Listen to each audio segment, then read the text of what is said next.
Hinimok naman po ni Bangsamoro Chief Minister Abdul Rauf Makakua noong linggo, March 1, ang mga Bangsamorong overseas Filipino workers dyan po sa Middle East na maging mapagmatsag at unahin ang kanilang kaligtasan kasunod po ng mga nagdaang military actions ng Estados Unidos, Israel at Iran. Sa isang mensahe na inilathala nito sa Facebook, ipinahayag ni Chief Minister Makakua ang kanyang pag-aalala para sa mga Pilipinong kasalukuyang nagtatrabaho at naninirahan sa mga bansang nasa gitnang silangan, lalo na sa gitna po ng tumitinding security alerts at pangamba sa mas malawak na instability sa riyon. Ayon kay Chief Minister, sa gitna ng mga ulat ng tumitinding tensyon sa ilang bahagi ng riyon, nais kong ipaabot ang aking pag-aalala at pakikisa sa bawat isa sa inyo na direktang tinutukoy ang Bangsamoro at iba pang Pilipino sa abroad.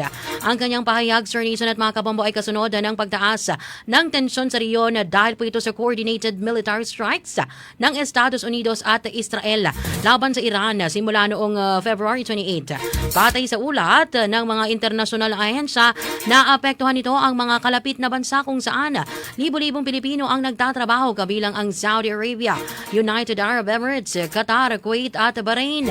Nagbabala rin ng mga international observers na anumang pag-escalate ng tensyon ay maaring makasagabal sa seguridad sa riyon, mga ruta ng air travel, supply ng langis at mobility ng mga sibilyan na naglalagay sa mga migranteng manggagawa sa mas mataas sa panganib.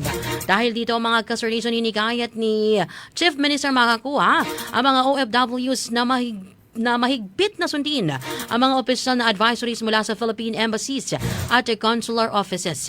Mahigpit ko kayong hinikayat na unahin ang inyong kaligtasan, manatiling mapagmatsag, sundin ang lahat ng opisyal na abiso at travel advisories at iwasan ang mga lugar na may banta ng seguridad. Ani Makakua, binigyan din niya, Sir Nison, ang kahalagaan ng pag-secure ng mga importanteng dokumento, pagpapanatili ng komunikasyon sa pamilya at pakikipag-ugnayan sa mga otoridad kung kinakailangan. Ayon pa kay Makakua, patuloy na minomonitor ng Bangsamoro government ang sitwasyon habang nakikipag-ugnayan sa pamahalaan pambansa ng Pilipinas sa pamamagitan po ito ng umiiral na assistance mechanism para sa mga overseas workers. Nais kong ipapatid na ang inyong kapakanan at proteksyon ay nananatiling prioridad. Dagdag pa niya, tiniyak na ang Bangsamoro ay nakikisa sa solidaryo sa mga mamamayan nito sa abroad.